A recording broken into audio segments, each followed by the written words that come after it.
पाकिस्तान को तो ऑपरेशन सिंदूर से ऐसा शॉक दिया कि अब तक पाकिस्तान के नेता इधर से उधर भाग ही रहे हैं। इसके अलावा क्या चीन, क्या तुर्की, क्या बांग्लादेश, क्या अमेरिका, सब हड़बड़ाए हुए हैं, क्योंकि पूरी दुनिया न सिर्फ भारत की सैन्य शक्ति देख रही है बल्कि भारत की आर्थिक शक्ति भी देख रही है।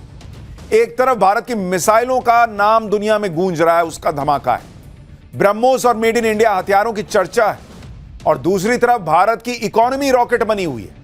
युद्ध जैसे दौर में यह मामूली बात नहीं है, बहुत बड़ी बात है कि भारत अब आधिकारिक तौर पर जापान को पीछे छोड़कर दुनिया की चौथी सबसे बड़ी अर्थव्यवस्था बन गया है। भारत की अर्थव्यवस्था $4 ट्रिलियन की हो चुकी है और अगले 3 साल में भारत जर्मनी को पीछे छोड़कर तीसरी बड़ी अर्थव्यवस्था बन सकता है, जबकि पाकिस्तान की अर्थव्यवस्था 40वें नंबर पर रेंग रही है। यानी ना आर्थिक ताकत में, ना सैन्य ताकत में पाकिस्तान की ना कोई हैसियत है, ना औकात है भारत के सामने। ना उसके पास पैसा है, ना उसके पास हथियार काम के। फिर भी पाकिस्तान अगर चने की झाड़ पर चढ़ा जा रहा है तो उसके पीछे सीधी वजह यह है कि उसे शय मिल रही है, और पाकिस्तान को यह शय उन देशों से मिल रही है जो भारत की तरक्की से चिढ़े बैठे। ये वो देश हैं जो ये सब देखकर हक्का बक्का हैं कि भारत ने किसी और की परवाह नहीं की और पाकिस्तान को ऐसा ठोक दिया जिसकी कल्पना किसी ने नहीं की थी। चीन से लेकर अमेरिका तक को, बोले या ना बोले, उनको आग लगी हुई है बॉस कि हम अपने देश को आगे बढ़ा नहीं पा रहे, मोदी को बढ़ने से रोक नहीं पा रहे, मोदी के भारत को बढ़ने से रोक नहीं पा रहे। मोदी का भारत ठोक भी देता है और ठोक के अपनी अर्थव्यवस्था को आगे भी बढ़ा रहा है। नरेंद्र मोदी ने तो पहले ही कह दिया था इस बार वो ऐसा काम करेंगे जो कल्पना से परे होगा। आज भी नरेंद्र मोदी ने जो कहा वो कल्पना से परे है। आज पीएम मोदी ने शहबाज और मुनीर को साइड लगा दिया और पाकिस्तान की पब्लिक को डायरेक्ट मैसेज दिया। आज पीएम मोदी ने पाकिस्तान को लेकर जो बड़ी बातें कही हैं, पहले उसकी एक झलक देखिए, फिर आपको पूरी खबर बताऊंगा कि पीएम मोदी ने ऐसा क्या कहा कि मुनीर से लेकर शहबाज तक को आग लगी हुई होगी। नरेंद्र मोदी पाकिस्तान को बख्शने के मूड में नहीं है। पाकिस्तान की सेना और पाकिस्तान की सरकार का जो हाल है उससे तो क्लियर है कि ये लोग सुधरने वाले नहीं। इतनी मार खाने के बाद भी जिस तरह की बेशर्मी से ये लोग खुद को ही प्रमोट कर रहे हैं, जिस तरह से आतंकवादियों के लिए खजाने खोल रहे हैं, उसमें इनसे ये उम्मीद करना कि ये सुधर जाएंगे पॉसिबल नहीं है बॉस। ये नहीं सुधरने वाले। इन्हें कोई सुधार सकता है तो नरेंद्र मोदी और पाकिस्तान की पब्लिक। इसलिए नरेंद्र मोदी ने आज पाकिस्तान की पब्लिक को सीधे कहा कि चैन की रोटी खाओ, अगर मुनीर शहबाज के चक्कर में पड़ोगे तो मोदी की गोली खानी हो। इससे क्लियर कट बात और कोई क्या बोल सकता है। यानी वो पब्लिक को समझा रहे हैं बॉस, ये अगर नहीं सुधरे और भारत इससे भी बड़ा एक्शन करेगा तो हर बार हम थोड़ी जो है देखते रहेंगे कि पब्लिक को निशाना लग रहा है कि नहीं लग रहा है, उसको कोई कैजुअलिटी तो नहीं हो रही। फिर तुम भी मरोगे, तुम भी पिसोगे।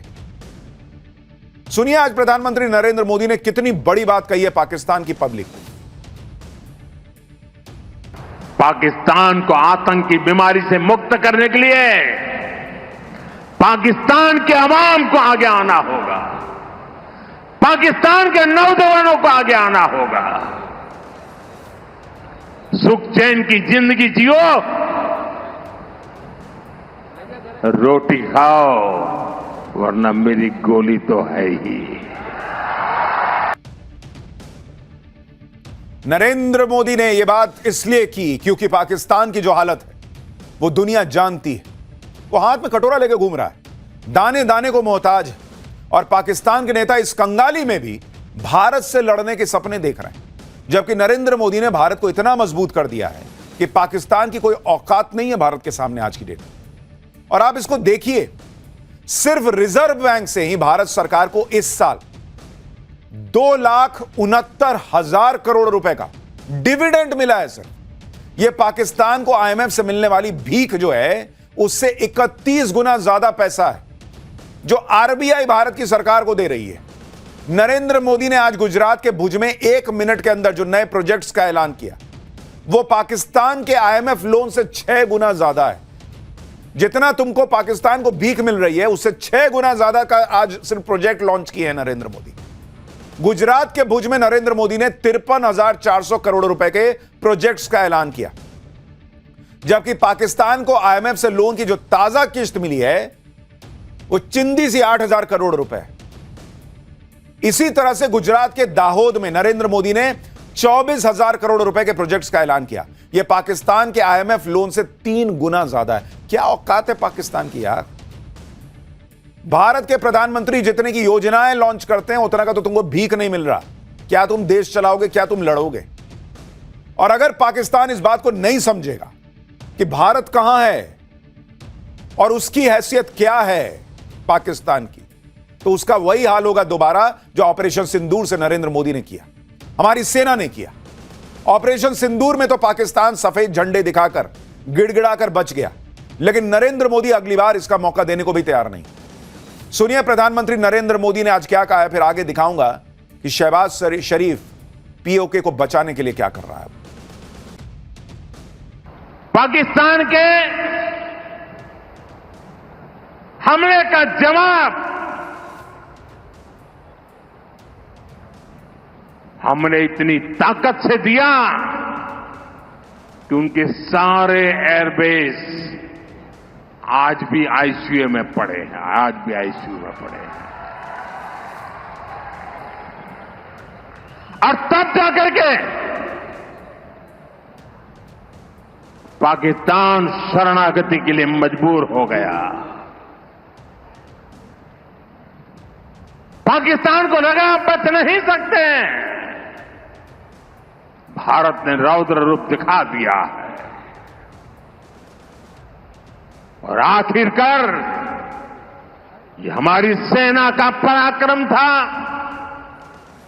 ये हमारी सेना का साहस था, ये हमारी सेना का सटीक ऑपरेशन था। कुछ ही घंटों में पाकिस्तान ने सफेद झंडा फहराना शुरू कर दिया। उन्होंने कहा कि हम गोली नहीं चलाना चाहते। हमने कहा हम तो पहले भी कह देते थे भाई, हमने तो पहले ही कहा था। हमने आतंकवाद के ठिकानों को तोड़ना था, मारना था, सबक सिखाना था। उसके बाद तुम्हें चुप रहने की जरूरत थी, लेकिन तुमने गलती की तो तुम्हें सजा भी भुगतनी पड़ी। पाकिस्तान के एयरबेसेस तो आईसीयू में हैं। भारत की कार्रवाई में उसके रनवे पर बड़े बड़े गड्ढे हो गए और इन रनवेज को तैयार करने के लिए पाकिस्तान को कुछ हफ्ते या महीने लग सकते हैं। लेकिन आज गुजरात में PM मोदी उन बहादुर महिलाओं से भी मिले जिन्होंने 1971 की जंग में 72 घंटे के अंदर ही रनवे तैयार कर दिया था। आज PM मोदी जब इन महिलाओं से मिले तो उन्हें पूरा सम्मान दिया। इन महिलाओं ने भी PM मोदी के सिर पर हाथ रखकर प्रधानमंत्री मोदी को आशीर्वाद दिया। आज PM मोदी ने इस मुलाकात का जिक्र करते हुए क्या कहा है, एक बार इसको सुनिए, फिर बताता हूं कि PM मोदी ने वो कौन सा इंजन दौड़ा दिया जिससे चीन तक में खलबली मच गई। साथियों, भारत की कार्रवाई से पाकिस्तान कैसे बौखला गया ये भी हमने देखा है।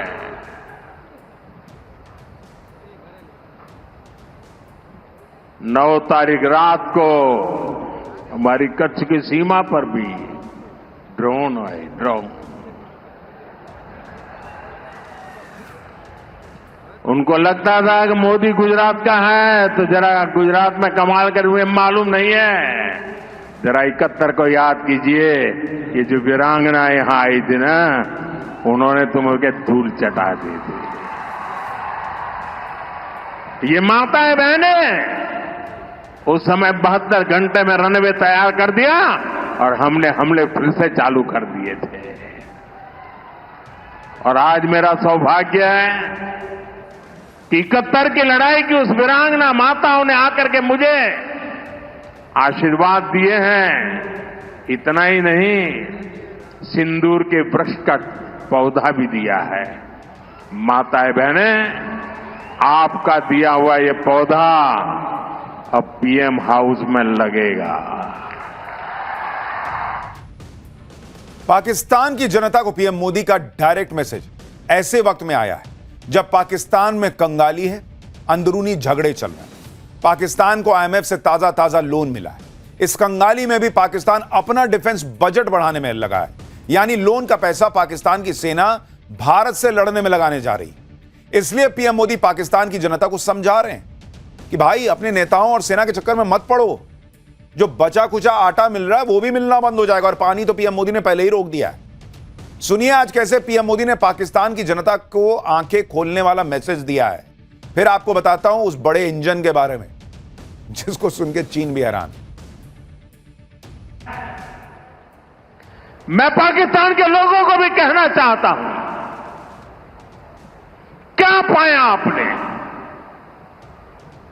हिंदुस्तान दुनिया की चौथी इकोनॉमी बन गया और तुम्हारा हाल क्या है? तुम्हारे बच्चों के भविष्य को बर्बाद किसने किया? तुम्हें दर दर भटकने के लिए मजबूर किसने किया? ये आतंकवाद के आकाओं ने।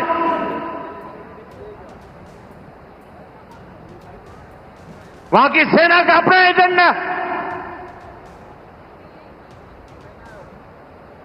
पाकिस्तान के नागरिकों, खास करके वहां के बच्चे, ये मोदी की बात कान खोल करके सुन लो। ये आपकी सरकार और आपकी सेना आतंकवाद को समर्थन दे रही है। आतंकवाद पाकिस्तान की सेना और सरकार के लिए पैसा कमाने का जरिया बन गया है। पाकिस्तान के युवकों को तय करना होगा, पाकिस्तान के बच्चों को तय करना होगा, क्या ये रास्ता उनके लिए ठीक है? क्या उनका भला हो रहा है? सत्ता के लिए जो एक खेल खेले जा रहे हैं, क्या उससे पाकिस्तान के बच्चों की जिंदगी बनेगी? मैं पाकिस्तान के बच्चों को कहना चाहता हूं, ये आपके हुक्मनारा, ये आपकी सेना आतंकवाद के साए में पल रही है। वो आपके जीवन में खतरे पैदा कर रही है, आपके भविष्य को नष्ट कर रही है, आपको अंधेरे में धकेल रही है।